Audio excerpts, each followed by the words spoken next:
So my name is Dell Timpson. I've really been obsessed with horses since the first time I ever saw them. I just always loved horses. I really started enjoying it when I learned the equus language through some of the top clinicians in the country. So I rode with Pat Pirelli, Ray Hunt, John Lyons, Clinton Anderson. These guys are the top clinicians, and all of them have a great program. And so I've learned bits and pieces from each one of them and developed my own program, which is Simplified Horsemanship. So I've taken the knowledge I've got and developed what I truly call simplified, because I keep two things in mind. Number one, I keep it simple, and number two, I keep it interesting. So we do a lot of different things with these horses to keep their interest. I've learned to communicate well enough that these horses are able to do things without a bridle, without a saddle. And so it's really been very exciting for me to be able to learn to communicate well enough with a horse. You don't need all these mechanical aids. So with that, we'll go to the round pen and I'll show you some things that I've been able to accomplish.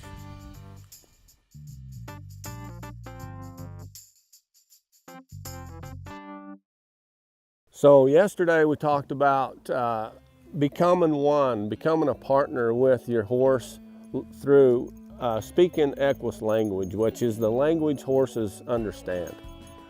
Okay, so what we do first thing to get our horse to want to be a partner is we treat it just like a surrogate mare out in the herd of wild horses. And to get a colt's attention, she'll simply push it out of the herd, which I'll push him and make him. I'm going to make sure that he goes around to the left to begin with, and I'm going to keep my eyes on him, look him in the eye and put pressure on him to where he's moving his feet. And I'm going to wait to see signs of submission here, which the first sign is his inside ear is going to always be looking at me, pointing toward me. And then he's going to start moving a little bit softer. His circle's going to get a little bit smaller. And we'll see everything. He's just going to be more relaxed. And then before he's done, he's going to be sticking his head close to the ground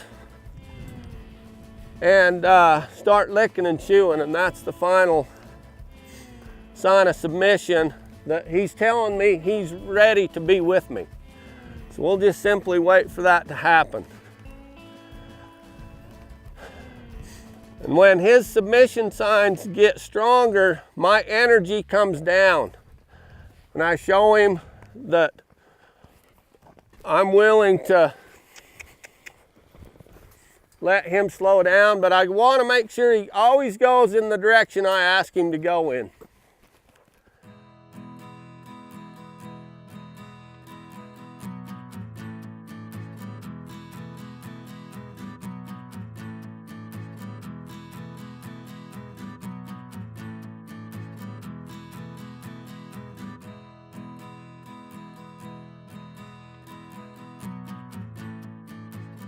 Sometimes this takes 15 minutes, sometimes it takes 30 minutes, just depends on the individual and how confident they are. This is a kind of an average colt. He's not real sensitive, but he's not really, doesn't have a lot of natural confidence. So when he gets coming closer, my energy comes down.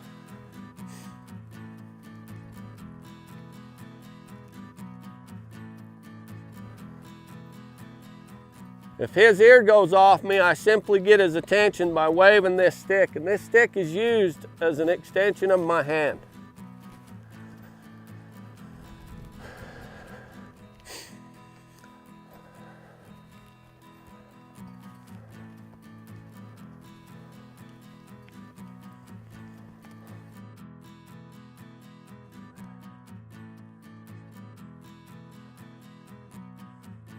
So you can see his head starting to go lower and he's starting to look at me good. But I want to wait till he licks and chews and gets that head a little bit lower like that right there. That's nice. We, pushed the horse around, which the surrogate mare does to unruly colts in a herd of horses. And so we pushed it around and waited for signs of submission. And when they started submitting, then I took the pressure off. There, now he's licking and chewing and wanting to get closer to me.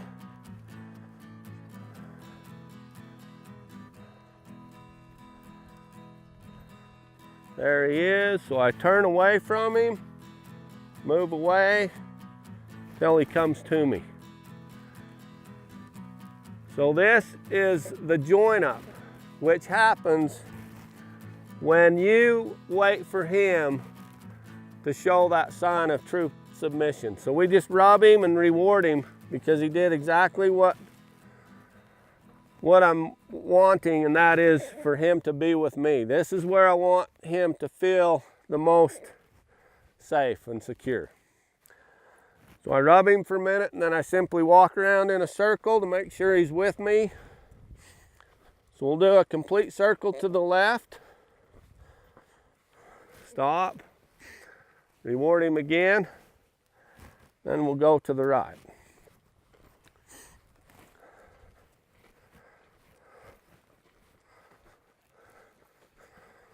So that's very nice. Horses have a left side of the brain and a right side, and you gotta work them both equally. So I like to spend equal time on each side. So we simply walk around here and rub him on this side, make sure he's really submissive with both sides. I just want to pet him and rub him all over, show him that we're buddies.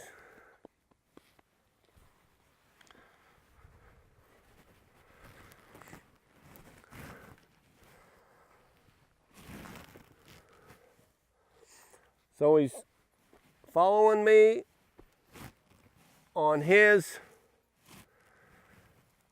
terms. Now we're going to put the halter on. So once we get our horse to submit, then we can start doing exercises, and a very powerful way to get a horse to submit and have the control you need is through bending. We simply take a hold of the halter 16 inches from the halter lead rope and just bend the nose around to the girth. And the more you bend them, the more submissive they get. They just get so relaxed and submissive. So we have a few exercises to advance his submission. And there's two things I always concentrate on in my training program, and that is, number one, keep it simple. Number two, keep it interesting. So I'm simply going to ask him to stand here with all 4 feet on the ground, just bend his nose to me. And this is the foundation of control.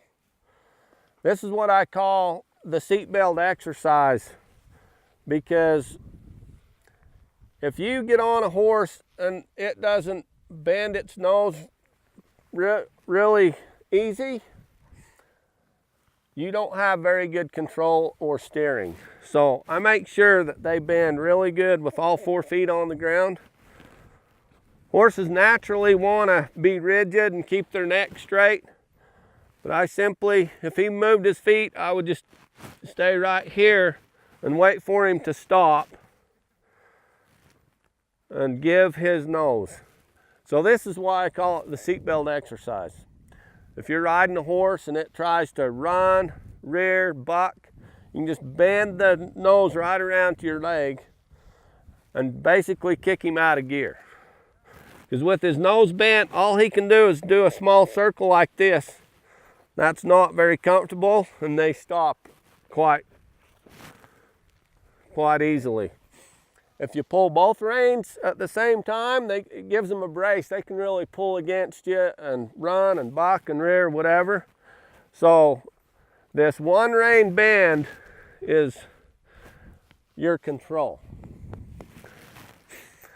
So I do a lot of bending, and it softens their brain, it softens all their muscles from their poll down to their tail. But you just want to make sure you can touch them anywhere without it bothering them. And that'll help, you know, get them ready for the saddle. Want to rub their leg, get them ready to pick up their feet and clean their feet.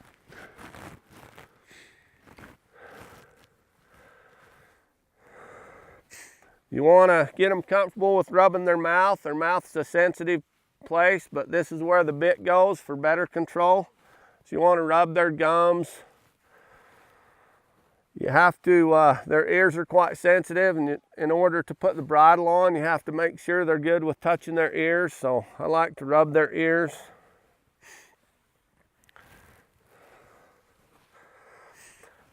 So when I have the halter, I want to pretend that I don't have it, so I just hang it here. Instead of try to pull him, I just hang it here and walk off and see if he follows me. I don't even have to pull it.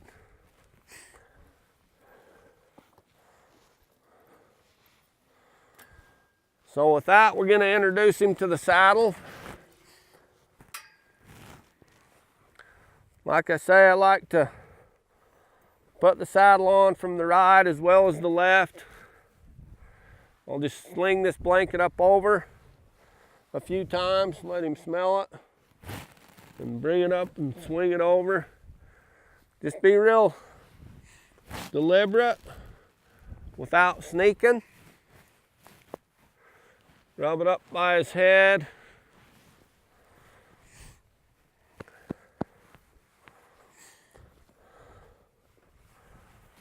And we come over on the other side and do the same thing. Take the pad off, put it back on. Take it off, put it back on. Bring it up to his ears, just rub him all over. Let it hang down on his legs. Make sure he's not scared of it. And if he moves, I just go with him and wait for him to stop. Throw it back on.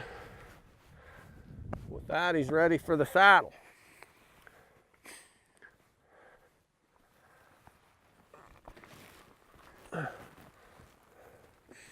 So the same thing, I just treat it like I did the pad. I just swing it up over, rock it, let it settle in there where it sits securely in the middle. It's nice to saddle them from the right because these straps are right here to undo, and then it saves you a little bit of time from walking back and forth. So now we come over here to do up the cinch.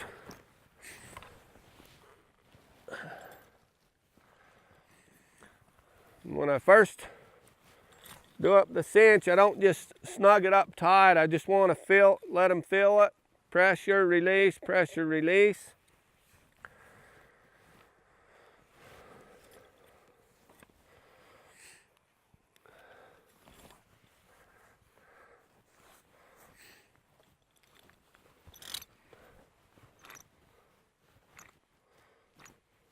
You don't want to cinch the back cinch very tight, just enough to keep the saddle from going up too much. When we put the breast collar on,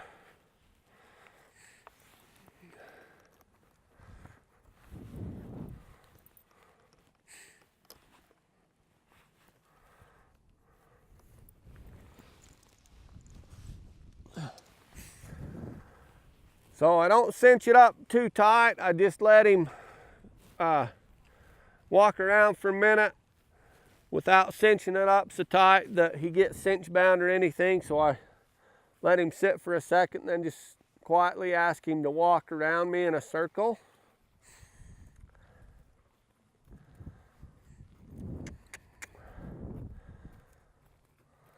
Get 2 or 3 circles at a walk, and then I say, whoa. Pet him for a second, then send him the other way. So we point, look, and if he goes, I don't do anything. If he didn't go, I'd swing the end of this rope at his shoulder.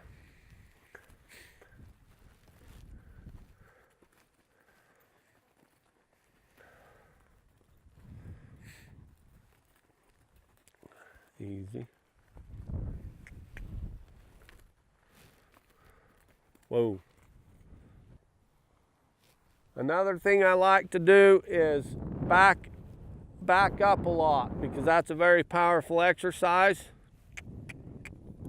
So I just shake this and look at him and point and make sure he'll back up. Then I bring him back into me and just see if he comes without pulling on this rope, just very lightly. So I'll send him back again. As soon as he moves his feet, I soften. Good.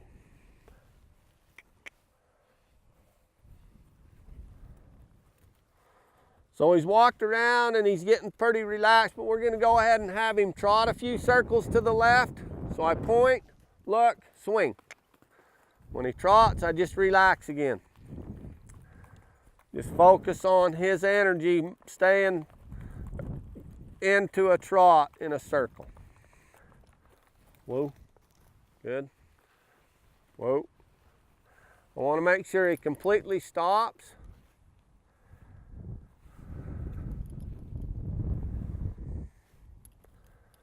And then point, look the other way. I'll click. And if he doesn't trot, I'll swing this rope at his shoulder. So we get 2 circles to the right. We stop. Whoa. Whoa. So now he's moving around here really nice at a walk and a trot.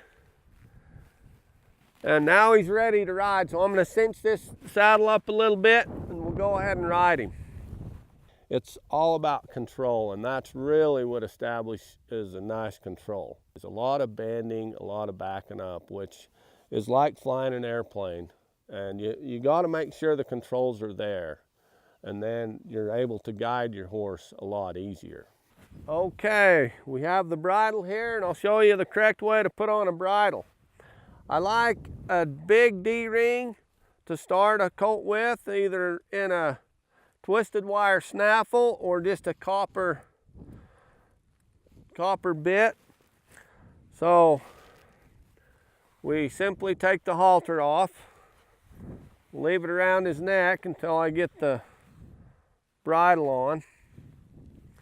So we put the rein over his head. We put his face in between the bit and the brow band. Then I grab between his ears with my right hand to feed the bit with my left. That's why we played with his mouth earlier, to get him comfortable to take the bit and play with his ears enough to put this headstall over his ears.